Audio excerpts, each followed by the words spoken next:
Guys, in 2025, you don't need super fancy equipment as a barber to, make a lot of money. And you also don't need to have, super celebrity following as a barber. You only need to understand these three things to actually make $10,000 to $15,000 per month as a barber. And it's a lot more simple than you think. In this video, I'm going to cover the three things that are essential to actually making money as a barber without any BS. So without further ado, let's get straight into it. And again, this works without ads. You don't have to go viral and get millions of views. You don't have to have a big following, right? And just to show you guys that this isn't just something that I'm saying and that this is actually working for myself and other barbers in real time, my guy Nick, he got over 141 new clients in his first month working with me without needing crazy viral videos or without running ads. My guy David scaled to $20,000 per month, charging $125 per cut and still working under 40 hours a week. And he literally has under 3,000 followers on IG. My guy Palermo right here is consistently getting $100 a haircut. He had a 1.2K day. Here are the receipts. Same with my guy Yusuf right here, and he's 17. He's a junior in high school, 1K a day, 120 new clients in a month at 100 a cut. And my guy Bryant, who went from 3K a month, even though he was already posting consultations, wasn't seeing any new clients. So he went from 3K a month to 10K per month. Went from 3K a month to 10K a month, literally in 3 months of working with me. And myself, of course, I'm consistently actually still doing this. All right, I'm still getting new clients at 100 a cut. I've been doing this for almost a year now. I'm hitting consistent 1K days. And I hit my first $15,000 a month back when I was 18 years old, charging 85 a cut. And I did this all through organic content without having to run ads, without having to do business cards, and without having to rely on walk-ins. Here are the receipts. We did after hours cuts. This brought our total up to 1K with tip. And the common denominator between all these results that you see is literally none of them relied on ads, right? None of them relied on millions and millions of views. None of them relied on having to pay for ads, and none of them relied on having to have a large following, right? What is good, YouTube? As I said, in this video, we're going to be going over everything you need to actually scale a barber business in 2025. However, this video will not be covering how to have the best product, which is a big part of business. This is assuming that you already have a pretty solid product, aka you're good at cutting hair and you know how to give a pretty solid service. We can break down the cash flow cut system into 3 easy steps. First thing is marketing, second thing is scaling, third thing is systemizing, right? What does marketing actually mean? Because everybody is posting content in 2025, but not everybody's making the money that, barbers should be making. Marketing ultimately just comes down to selling a product. And you have to realize as a barber that your haircut is a product that is being sold in the market. You're marketing it online organically to try and sell a high ticket product. One of the most critical things about understanding the cash flow cut system that I built is, why do people buy products? Well, it's through something called a sales process. This means that subconsciously in your marketing, you need to be doing one thing and one thing only, which is solving a specific problem and serving one niche. This looks like any problem that can be literally anything from a receding hairline to a light beard to someone having really frizzy hair and not knowing the right products to style their hair, or to even them not having the right shape of their hair, or maybe they have a big forehead they want to cover. Whatever the case, you need to be marketing one specific skill set and one specific problem that needs to be solved. And you can layer these problems on top of each other in your marketing, in your content, to make it seem like you have a higher value product. And it's not about views, right? People think that, okay, the more views I get, the more that I'm going to make. And it's simply not the case, right? When I was doing part 1, part 2 videos, I was getting hundreds of millions of views, but I wasn't really getting a lot of clients compared to how I am now because I simply was not marketing to the right people. All that you need is consultation videos, but not the consultation videos that you guys see online, not the Marlin haircuts, not the 6'7" guards. None of that is really going to get you high paying clients, right? The only thing you need to understand when making these consultation videos is why people buy. Luckily for you guys, I have a full guide on this that I'll link at the end of the video.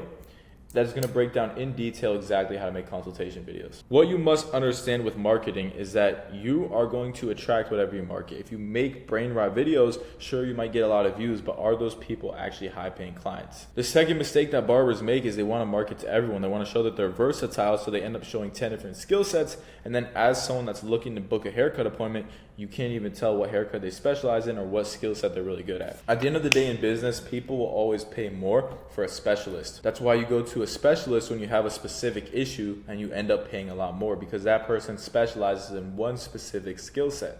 Take, for example, there's 2 barbers. One barber gets 1 million views on a video. That's just a brain rot video, right? And out of those 1 million views, maybe he converts 1% of those people into actual paying customers. These people aren't even in his area. They don't even know what he specializes in. They're not even in the market to get a haircut. A lot of them are just looking to be entertained. Then let's take, for example, someone that gets 10,000 views on this consultation, but these people are actually locally in his area.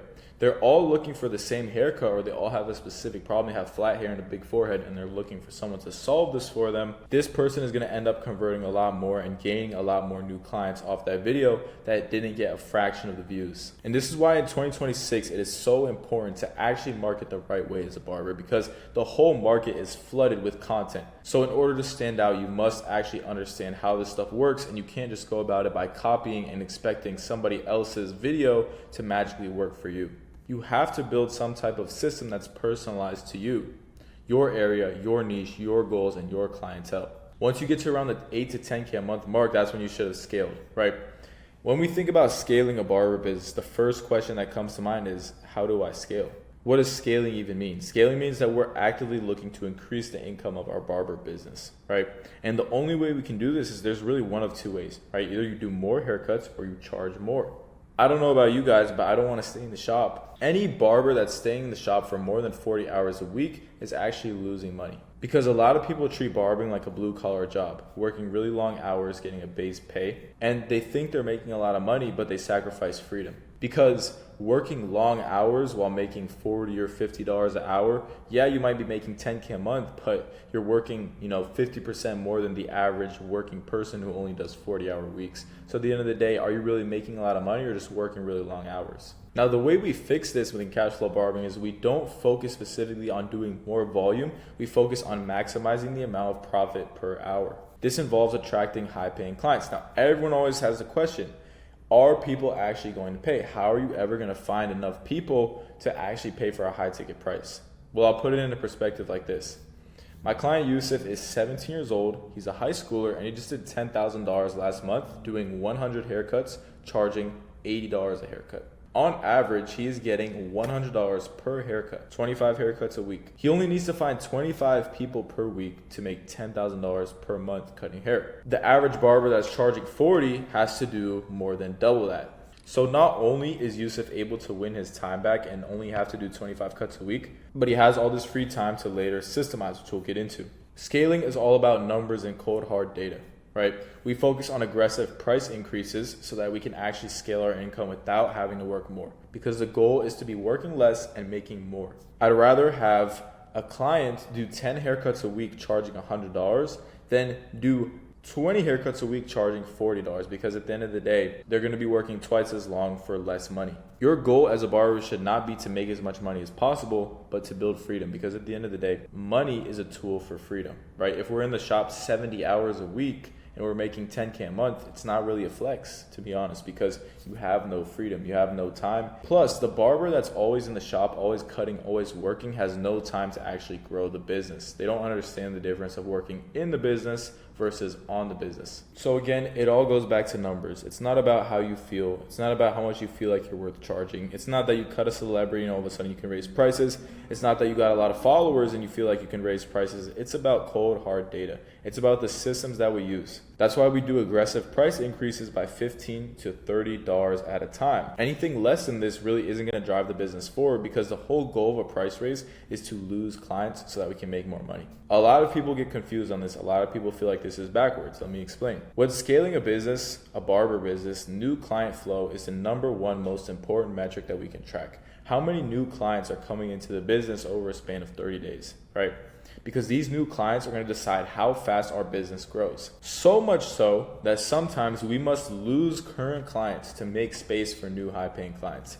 I'll put it, for example, like this. If somebody is booked out 1 week in advance and they're marketing every single day, and they have new high-paying clients wanting to come into their business, but they simply don't have the space, or someone has to wait a week to come into their business, they must raise prices so that they can put a filter on it, lose some of those clients, and maybe open up 5 to 10 additional spots per week from the clients that left to allow new clients into the business that are willing to pay that higher price.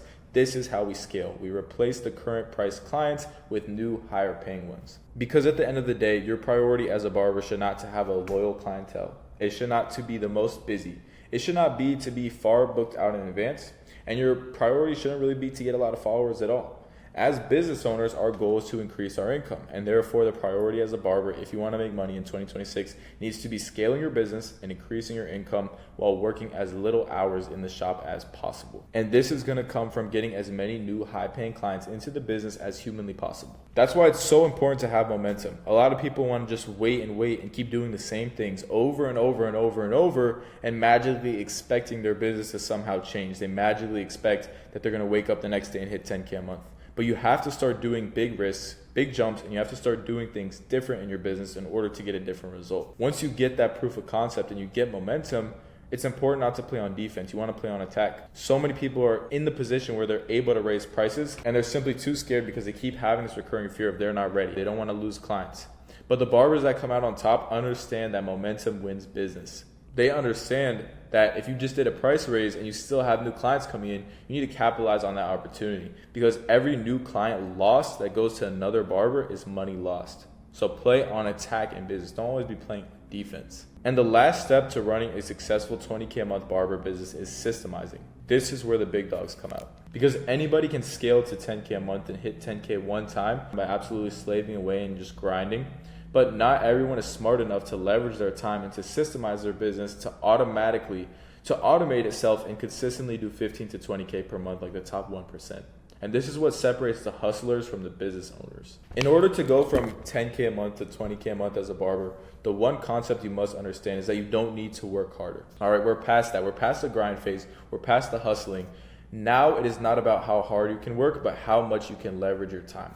How smart can you work? How effectively can you train and hire a team? How effectively can you actually build systems and run this thing like a real business? Because think about the biggest companies. They're not doing things on their own. They have a team. They have people in place. They've trained people up. Which leads me to my one concept that you must understand if you want to get to 20K a month as a barber. And this is more advanced, but you must understand the idea of working in your business versus working on your business. What does this mean? The people who are always working in their business are always in the shop cutting all day. The guy who works in his business exclusively does 10 heads in one day, and he thinks that because he made $500 that day off 10 haircuts, he won the day. He did it a lot. He's growing the business. He's in a good spot. What this barber doesn't understand is that when he goes to bed that night, he's done absolutely nothing to actually grow the business. Because working on the business is the things that nobody sees, the things that you do when you're outside the shop. Your marketing, your numbers, your idea planning, working on yourself, all these things that nobody sees that are actually going to push the business forward other than just doing haircuts. Because you could do 10 haircuts a day forever, but if you never do any work to actually attract higher paying clients or to attract any new clients into the business, because remember, the only way we can increase our income is either to do more haircuts or to charge more. And if you don't actively work towards one of those things every single day, how are you going to grow? And that's why you have barbers at the same income for year after year after year thinking they're being productive. It's because all they do is show up to the shop, cut hair, and go home without doing any inputs on working on the business, without doing anything that's actually going to push the business forward. Because the barber who only cuts hair and never does anything else never gets ahead. This is why we outsource to win back time, right? What does outsourcing mean? We're going to hire people in the business, people like Chunk, people like Larry, people like Breezy that are looking at outsourcing their tasks to other people. The 20K a month barber isn't editing his own videos. He's not posting his own videos. He's not even tracking his own numbers. Everything, all these little tasks must be outsourced. Why should you outsource tasks? Well, let's say you're a barber and you're charging $75 a haircut. Your appointment slot times are 1 hour. This means that an hour of your time on average is worth $75. Let's say that you can pay an editor $20 to edit a video every single day. And let's say that on average you spend about an hour a day editing. Think about that. 75 minus 20, you get an hour of your time back and you're still profiting $55 an hour if you were to do a haircut instead of edit a video. But that's just the most basic example I can give. But outsourcing is literally the only way to actually scale to 15 to 20K a month, because you only have so much time in a week. You only have so much time in a day. And remember, we're not after fame. We're not after money. We're after freedom. I would rather have to pay out $500 to $1,000 every single month to employees and be able to save time and have freedom than to be a slave to my business, always working just to keep 100% of the money. That's why within Cashflow Barbers, the people who are at 20K a month have onboarded editors and virtual assistants to post content and to edit content for them.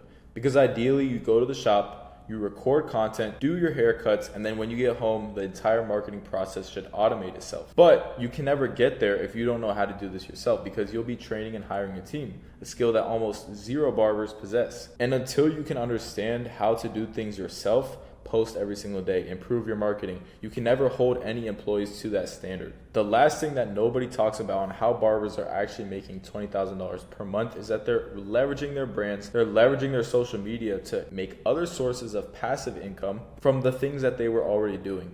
Right, the barbers who are at 20K per month are in the TikTok creator program, such as Mel, such as Thomas, such as Yusuf, people who are not only getting brand deals from big name brands like Base Body Works, who give out free hair products and monthly retainers of up to $1,000, but they're also getting paid for the content that they already post. This means people like Mel are making anywhere from $3,000 to $5,000 per month just from the content that she's already posting. She just hit 200,000 followers on TikTok, and that means that all the marketing that she's already doing is not only paying her in terms of new clients coming into the business, but TikTok is paying her directly for every eyeball that she gets onto her page. That pretty much sums up the video of how to actually scale a barber business in 2025. If you guys go through all these steps and look at the other guides on my YouTube channel, you will take away a lot. It's not as hard as people make it seem. It's literally just marketing, systemizing, and scaling. It's a lot easier said than done, however. If you guys found this valuable, drop a comment, and I'll see you guys in the next one. All right, guys, that pretty much sums up the video. Hopefully you guys got some type of value out of it for completely free.